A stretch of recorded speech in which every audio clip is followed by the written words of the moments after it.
সুপ্রিয় শিক্ষার্থীরা, আজকে আমরা বৃত্ত নিয়ে পড়বো এবং বৃত্তের যে বিভিন্ন অংশ সেগুলো নিয়ে পড়বো। এবং আমাদের যদি কেউ জিজ্ঞাসা করে বা পরীক্ষা যদি আসে যে বৃত্ত কাকে বলে, বৃত্ত কি, এগুলোর সঙ্গে আমরা কি দেবো ডেফিনেশন, সেটা আমরা দেবো। আচ্ছা, ফার্স্টে আমরা দেখি বৃত্তটা কি। একটি সমান বিন্দু থেকে নির্দিষ্ট দূরত্ব বরাবর যখন অসংখ্য বিন্দু চলতে থাকে তাকেই বৃত্ত বলে। যদি আমার চিত্রটা পুরোপুরি অ্যাকুরেট না, যেহেতু হাতে আঁকা, তাই আর কি এটা একটু বলতে গেলে মানে অ্যাকুরেট বৃত্ত হয় নাই, বাট আমরা ধরে নিই। অর্থাৎ একটা নির্দিষ্ট বিন্দু থেকে, এই যেখানে কিন্তু অসংখ্য বিন্দু আছে, যে তুমি যদি এটাকে জুম করো আর কি, তাহলে দেখবা যে এই পার্টগুলো হচ্ছে দেখি কি এমন অসংখ্য বিন্দুর সমষ্টি। একটি বিন্দু থেকে সমদূরত্ব বজায় রেখে অসংখ্য বিন্দু যখন চলতে থাকে, এই আবদ্ধ এবং পরবর্তীতে যে আবদ্ধ চিত্রটা, এটাকে বৃত্ত বলে। দেখো এখানে এখানে দূরত্বটা আর কি সেম হবে, এটাই হচ্ছে বৃত্ত। আচ্ছা, আমরা এখন সংজ্ঞাটা একবার লিখি।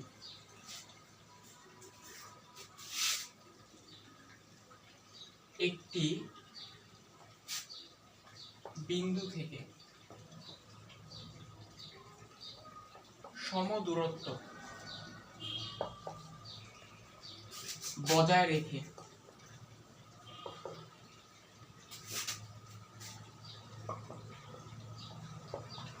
চলমান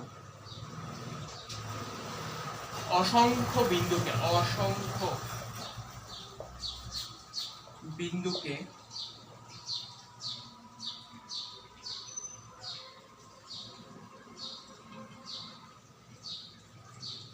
ধারা তৈরি আবদ্ধ চিত্রকে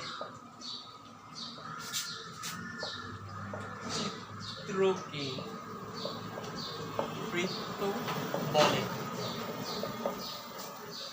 এটা হচ্ছে বৃত্তের সংজ্ঞা। তোমরা চাইলে এটাকে স্ক্রিনশট দিয়েও রাখতে পারো। আচ্ছা, তো বৃত্ত কাকে বলে আসলে এটা আমরা লিখতে পারবো। এখন বৃত্তের বিভিন্ন অংশ আমরা বুঝি। ফার্স্ট একটা আবার আমরা বৃত্ত আছে,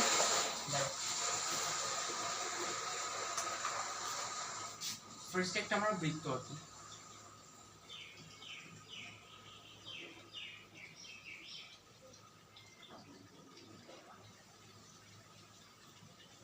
এটা একটা বৃত্ত। তো দেখো, এই বৃত্তের তোমার যে কোনো বিন্দু থেকে, এই পরিধির একটি বিন্দু থেকে আরেকটি বিন্দুর যে সরল রৈখিক দূরত্ব, এইটাকে জ্যা বলে। যে একটা বৃত্ততে অসংখ্য জ্যা থাকতে পারে। এবং হ্যাঁ, বৃত্তের বৃহত্তম জ্যা হচ্ছে ওইটা যেটা বৃত্তের কেন্দ্র বরাবর যায়, এইটা। এবং আরেকটা কথা, এগুলার স্পেশালি মানে সচরাচর জ্যা বলা হয়। এইটাকেও জ্যা বলা হয়, কিন্তু এটার একটা স্পেশাল নাম আছে, যেহেতু এটা বৃহত্তম জ্যা, এইটাকে বলে ব্যাস। আর এই ব্যাসের অর্ধেকটাকে বা কেন্দ্র থেকে, একটি বৃত্তের কেন্দ্র থেকে পরিধির যে দূরত্ব, ওইটাকেই বলে যে এতটুকু, এটাকে বলে ব্যাসার্ধ। অর্থাৎ ব্যাসের অর্ধ বা অর্ধেক। আশা করি আমরা বুঝতে পারছি। ওকে, আচ্ছা, এখন আমরা যদি বলে বৃত্তের জ্যা কাকে বলে, লিখব বৃত্তের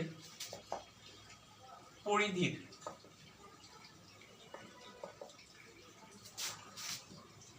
যে কোনো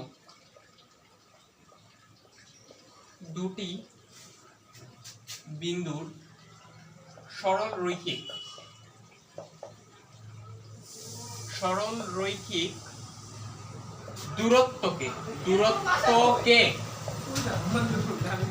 দূরত্বকে জ্যা বলে।